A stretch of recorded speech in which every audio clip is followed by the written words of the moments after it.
சரி, இப்போ எனக்கு ஒரு யோசனை ஒன்று ஆண்டவர் கொடுத்தார். இது என்ன யோசனைனா, 1 Corinthians 3:16 ஒரு வசனம் இருக்கு. அது பவுல் அந்த ஜனங்கள்கிட்ட சொல்கிறார். அது என்னன்னா, do you not know that you are the temple of God and that the Spirit of God dwells in you?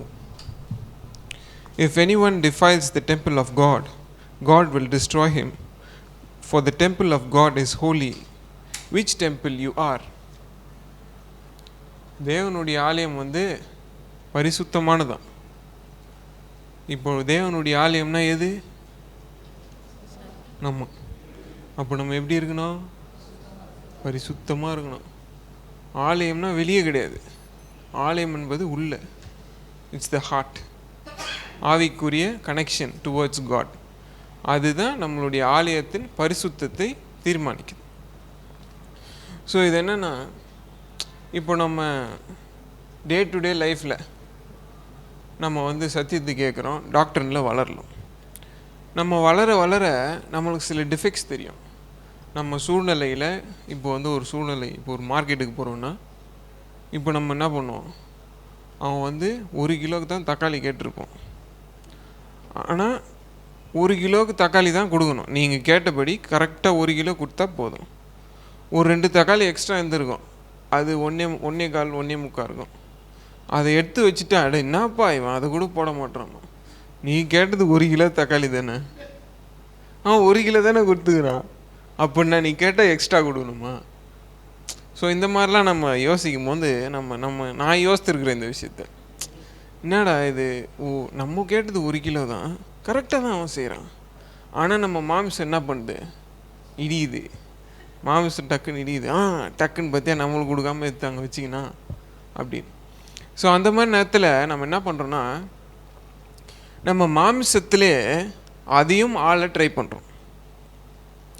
இப்போ சொல்லுவாங்க, உங்களுக்கு சிகரெட் பிடிக்கிறவங்களாம், செயின் ஸ்மோக்கர் சிகரெட் பிடிச்சிட்டே இருந்தாங்கன்னா என்ன சொல்லுவாங்கன்னா, நீங்கள் சிகரெட் பிடிக்காதீங்க, அப்படி தோணும் போது வேறு எதாவது ஒரு வேலை செய்யுங்க, வேறு எதாவது உங்களுக்கு பிடிச்ச வேலை, வரைகிறது, எழுதுறது, எதா பண்ணிங்கன்னா உங்கள் மைண்டு டைவர்ட் ஆகிடும்னு சொல்லுவாங்க.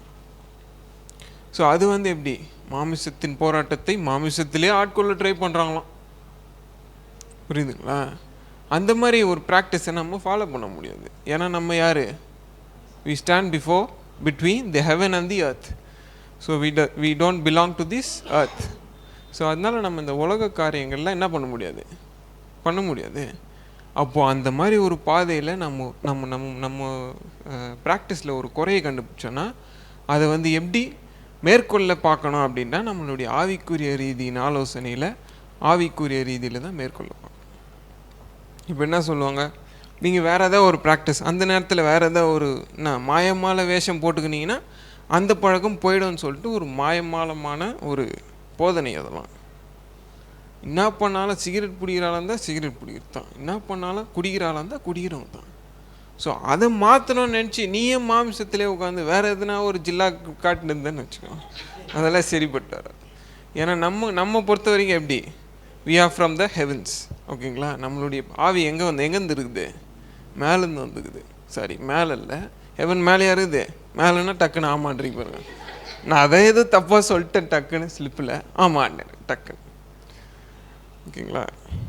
ஸோ அடுத்து என்னென்னா, இப்போ அந்த கனெக்ஷன் நமக்குள்ளே இருக்குது. நம்ம ஆவிக்குரிய ரீதிக்கும் நம்மளுடைய இந்த ஆத்மாவுக்கும் ஒரு கனெக்ஷன் இருக்குது. ஸோ அதை எப்படி சொல்லலாம் அப்படின்னா, when our soul besides in the flesh, when my soul besides in the spirit dominates the flesh. உங்களுடைய ஆத்மா உங்களுடைய ஆவிக்கு நேராக ஆவியோடு இருக்கும்போது உங்கள் மாமிசத்தை ஆவி ஆட்கொள்ளும். ஸோ அதுதான் நமக்கும் தேவனுக்கும் இருக்கிற கனெக்ஷன். எங்கள் வீட்டில் ஒரு நாய் இருக்குது. அந்த நாய் கொஞ்சம் பொல்லாத நாய் தான், எல்லாரையும் கடிச்சிச்சு. அந்த நாய் என்ன பண்ணியிருப்போன்னா, எனி டைம் செயினில் தான் இருக்கும், செயின்டு. ஸோ அது ஏன் செயினில் வைக்கிறோன்னா, அது ஒரு கட்டுப்பாட்டில் இருக்குது. அது ஒரு கேப்டிவிட்டி, ஒரு கட்டுப்பாட்டில் இருக்குது. ஸோ அந்த கட்டுப்பாட்டை விட்டு நீங்கள் லூஸாக செயின் பண்ணாமல் லூஸாக விட்டுட்டிங்கன்னா 7 வருஷம் வாழ்கிற நாய் 5 வருஷம் தான் வாழும். ஏன்னா அப்படியே போவோம், கிடைக்கிறது சாப்பிடும், எது அதுக்கு நாக்குக்கு நல்லா இருக்குதோ சாப்பிட்றோம். அது சாப்பிடலாமா நல்லதா கெட்டதா அதெல்லாம் பார்க்காது. எங்கே தண்ணி இருக்குதோ குடிக்கும். அது நல்ல தண்ணியா கெட்ட தண்ணியா அதெல்லாம் பார்க்காது. ஆனால் கட்டி வச்சுருக்கும் போது யார் டிசைட் பண்ணுவா அதுக்கு சாப்பாடு கொடுக்கணும்னு சொல்லிட்டு? ஓனர் தான் டிசைட் பண்ணுவார். ஓனர் சொல்லுவார், இந்த டைமுக்கு நாய்க்கு சோறு கொடுக்குறப்பா, நாய்க்கு சோறு. அது என்ன கொடுப்பாரு? ப்ரொபோஷனட்டான ஹெல்த்தியான நியூட்ரிஷியஸான ஃபுட்டு கொடுப்பார். அதுக்கப்புறம் தண்ணி வேணும்னா ஓனர் கொடுத்தா தான் தண்ணி. நாய் கத்தி இருந்தாலும் தண்ணி கிடையாது, ஓனர் கொடுத்தா தான் தண்ணி. அப்போது அங்கே ஒரு கட்டுப்பாடு வருது. அது இல்லாமல் செயின் போட்டு கட்டி வைக்கிறாங்களே, ஸோ அந்த செயினில் போட்டு நீ ஊரெல்லாம் சுற்ற முடியாது. அந்த ஒரு கட்டுப்பாட்டில் தான் இருக்கணும். ஒரு சர்டன் ரேடியஸ்குள்ளே தான் அந்த நாய் என்ன பண்ணாலும் என்ன பண்ண முடியும்? அந்த கட்டுப்பாட்டுக்குள்ளே தான் இருக்க முடியும். ஸோ அதனால் நம்ம தேவனை தெரிஞ்சுக்கிட்டோம். அதனால நம்ம செயினை போட்டு கட்டி போட்டாங்கன்னு வச்சுக்கோம். ஏன்னா நான் யோசித்துருக்கிறேன் சின்னதில், என்னடா நம்ம இவ்வளோ கட்டுப்படுத்தி வச்சுருக்காங்களே, வெளியே அனுப்ப மாட்டுறாங்க, பசங்க கூட பேச விட மாட்டுறாங்க, விளையாட கிரவுண்டுக்கு அனுப்ப மாட்டுறாங்க, வீட்டிலேயே வச்சுன்னுக்குறாங்களே, என்ன எங்கள் ஊரில் பெக்காத குழந்தைய பெற்றுட்டாங்க, நான் அப்படி பெரிய ஆள் கிடையாது அப்படின்லாம் யோசித்துருக்கேன். ஆனால் எனக்கு இப்போ தான் புரியுது அது என் வாழ்க்கையில் எவ்வளோ உதவியாக இருக்குது. ஸோ அந்த நாயை கரெக்டான முறையில் கரெக்டான விதத்தில் பயன்படுத்தணுன்னா அது அந்த ப்ராசஸ் கீழே தான் இருக்கணும். அது நாயாக இருந்தாலும் சரி மனுஷனாக இருந்தாலும் சரி கரெக்டான முறையில் அது போக வேண்டிய காலத்தில் வாழணும். எங்கள் வீட்டுக்கு அந்த நாயை வாங்கிட்டு வரும்போது அது ஒரு கார்டிங் பர்பஸுக்காக வாங்கிட்டு வந்தோம். ஸோ அந்த ஒரு பர்பஸ் அது சால்வ் பண்ணோம், ஃபுல்ஃபில் பண்ணோன்னா அது இட் நீட் டு பி ஒரு ப்ராசஸ்க்குள்ளே போகப்படும். ஸோ அதனால் நம்ம வாழ்க்கையில் அப்படி தான் நம்ம தேவனை அறிஞ்சிக்கிட்டோம், தேவனை தெரிஞ்சுக்கிட்டோம், கிறிஸ்து யாருன்னு தெரிஞ்சுக்கிறோம். ஸோ மைண்டெல்லாம் நிறைய பேர் பார்த்தா என்னடா இவன் புரிஞ்சிக்காமல் இருக்கிறான் அப்படின்னு யோசிக்கும் போது பயமாக இருக்குது. ஐயோ நம்ம நிறைய புரிஞ்சிக்கணும் போல், நம்ம ஏன் புரிஞ்சிக்கணும் அப்படின்னு சொல்லிட்டு. ஏன்னா நிறைய கொடுப்பவர்களிடம் நிறைய கேட்கப்படுகிறது. ஸோ அப்போனா நம்ம கட்டுப்பாட்டில் இருக்கிறோம்.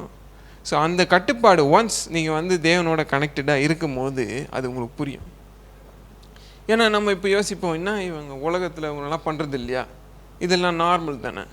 ஆனால் நீங்கள் கட்டுப்பாட்டில் இருக்கும்போது அந்த ஒரு தேவன் கொடுத்துருக்குற அந்த வரையறையில் நம்ம வாழும்போது நம்ம என்ன தெரிஞ்சுக்கிறோன்னா we have a bigger plans. Bigger பிளான்ஸ்னால் மாமிசத்துக்கு பிகர் பிளான் கிடையாது. ஒன்றே காரு பங்களான்னு போயிடாதீங்க. மாமிசத்துக்கு பிகர் பிளானே கிடையாது. மாமிசம் கீழே தான் இருக்கும். எங்கே இருக்கும்? கீழே. இது அந்த மேட்டு போட்டுக்கிறீங்க கீழே ஃப்ளாட்டாக இருக்குது, அந்த மாதிரி ஃப்ளாட் ஆகிடும். ஸோ மாமிசத்துக்கு எதுவுமே வராது. வந்தால் அதை கண்டுக்காதீங்க, அது பிரச்சனை இல்லை, எப்போதுமே கீழே தான் இருக்கும் அது. அதனால் பிகர் பிளான்ஸ் என்னும் போது நம்மளுடைய ஆவிக்குரிய ரீதியின் வளர்ச்சி, அதுதான் மேட்ரு. அடுத்து என்னென்னா, ஸோ இப்போ வைல்டு அனிமல்ஸ்ன்னு பார்த்தீங்கன்னா வைல்டில் 2 சொல்லுவாங்க. இப்போ ஒரு அனிமலோட லைஃப் ஸ்பேனை டெஸ்ட் பண்ணோன்னு வச்சுக்கோங்களேன், அது என்ன பண்ணுவாங்கன்னா அதை கேப்டிவ் பண்ணி கேப்டிவிட்டியில் வச்சுருப்பாங்க. கேப்டிவிட்டியில் வச்ச உடனே தான் அந்த அனிமலோட ஃபுல் லைஃப் பொட்டன்ஸ் தெரியும். ஏன்னா அதுக்கு டைமுக்கு சோறு கொடுப்பாங்க, நல்லா ஓய்வு எடுக்க இடம் இருக்கும். ஜூலெல்லாம் சிங்கம் பார்த்துக்கிறீங்களா, எப்போதுமே தூங்கினே தான் இருக்கும். ஏன்னா அதுக்கு டைமுக்கு எல்லாமே வந்துடும். அது எடுத்துன்னு போய் காட்டில் விட்டிங்கன்னா வாழாது, இறந்துடும். ஸோ அந்த மாதிரி நம்ம ஒரு கேப்டிவில் இருக்கும்போது we are imposed to establish our full potential. புரியுதுங்களா? மாமிசம் ஸ்ட்ராங்கானது தான். It is created to be strong. ஏன்னா அந்த உலகத்தில் தேவனை அறியாத எவ்வளோ ஸ்ட்ராங்காகிறான். உலகத்தில் பெரிய பெரிய ஆள்லாங்கிறாங்க. வானத்திலே காற்றுலே தொடாமலே ராக்கெட் போகுது. நான் நினச்சா கூட விட முடியாது, அவ்வளோ தேறினவனாக இருக்கிறான் உலகத்தில். அவனிடத்தில் தேவன் கிடையாது, அவனிடத்தில் என்ன இருக்குது? மாமிசம் தான் இருக்குது. அப்போ மாமிசம் எவ்வளோ ஸ்ட்ராங்காக ஆண்டவர் வச்சிருக்கிறாருன்னா அது ஆவிக்குரிய ரீதி சார்ந்தது தான் இருக்கணும். மாமிசம் வீக்காக இருக்குது கிடையாது, மாமிசம் ஸ்ட்ராங்காக இருக்குது. ஆனால் எது ஆளுகை செய்யுது? மாமிசத்தை வச்சே நீ எல்லாத்தையும் முச்சிக்கு பார்க்குறியா? அந்த வேலை செஞ்சு இந்த வேலை செஞ்சு மாயமாலமான வேஷம் போட்டு நீ முச்சிக்கு பார்க்குறியா? இல்லை பரிபூர்ணமான தேவன் தந்த ஆவியில் வச்சு என்ன பண்ணுற உன் வாழ்க்கையை சீர்திருத்துறியா? அப்படின்றது ரொம்ப முக்கியம். அடுத்து வந்து இப்போ ஒரு பிரச்சனை வருது உங்கள் வாழ்க்கையில். இப்போ நான் வந்து 3rd இயர் பண்ணுறேன் பிகாமில். அடுத்து என்ன பண்ண போகிறேன்னு தெரில. அது ஒரு பயங்கரமான பிரச்சனை. ஏன்னா அடுத்து என்ன பண்ண இது வரைக்கும் ஒன்றும் யோசிக்கல. எல்லாம் கேட்டால் நான் என்ன சொல்கிறேன்னா, தேவன் நடத்துகிறார், தேவன் வழி தருக்கிறார். ஒரு சிலவங்க சொல்கிறாங்க, தேவன் நடத்துகிறார், நீ என்னவா பண்ணுகிறேன்றான். நானும் கேட்டேன் ஆண்டவர்கிட்ட, ஆண்டவரே நான் எதாவது மிஸ் பண்ணிடுறேன்னா, நான் ஏதாவது நீங்கள் பண்ண வேண்டிய வேலையை மிஸ் பண்ணிடுறேன்னா, அவர் என்ன சொன்னார் தெரியுங்களா? வாயை மூடின்னு ஆவிக்குரிய ரீதியில் டெவலப் பண்ண மட்டும் பாரு, நான் மற்றெல்லாம் பார்த்துக்கிறேன். ஆவிக்குரிய ரீதியின் வளர்ச்சியை மட்டும் கான்சென்ட்ரேட் பண்ணு, படிப்பு, வாழ்க்கை, காசு, துட்டு எல்லாம் நான் பார்த்துக்கிறேன். ஏன்னா அதெல்லாம் இதுக்கு கீழே, அதெல்லாம் எங்கே? அந்த மாமிசத்துக்கு கீழே. மாமிசம் மேட்டு மேலே தெரியுது, அதெல்லாம் அது அடியில் இன்விசிபிள். புரியுதுங்களா? ஸோ ஒரு பிரச்சனை வருது உங்கள் வாழ்க்கையில். பிரச்சனை வரும்போது நம்மளுடைய பாஸ்டர் எப்படி இருக்கணும்னா சந்தோஷமாக இருக்கும். ஏன்? பிரச்சனை வந்தால் யாருக்கா சந்தோஷம் வருமா? வராது, யாருக்குமே வராது. இப்போ ஒரு எக்ஸாம் வச்சுட்டாங்க டக்குன்னு, நாளைக்கு சந்தோஷமாக இருப்பேன் நான்? சந்தோஷமாகவே இருக்க மாட்டேன். ஏன்னா படிக்கணும், வீட்டில் வேறு படிப்பா என்னப்பா ஃபெயில் ஆகிட்டுனா சீட்டு கொடுக்க மாட்டாங்கப்பா, படிப்பா, ஒரே தலைவலி. ஆனால் பிரச்சனை வரும்போது நம்ம ஆவிக்குரிய ரீதியில் எப்படி இருக்கணும்? சந்தோஷமாக இருக்கணும். ஏன் தெரியுங்களா? இப்போ ஆதாம் ஈடன் கார்டனில் தேவன் வந்து ஒரு மரத்தை வச்சார். எதுக்கு வச்சார்? அவருடைய ஞாபகம் மகிமைப்படுறதுக்காக வச்சார். தேவன் எதை செஞ்சாலும் அவருடைய ஞாபகம் மகிமைப்படத்தான் என்ன பண்ணுவார்? செய்வார். அதுதான் தெரியும்ல எல்லாருக்கும். ஏன்னா கிறிஸ்துவை அமைச்சார். கிறிஸ்து வந்து என்ன சொன்னார்? Those who see me sees my father. என்னை கண்டவன் என் பிதாவையும் காண்புகிறான்.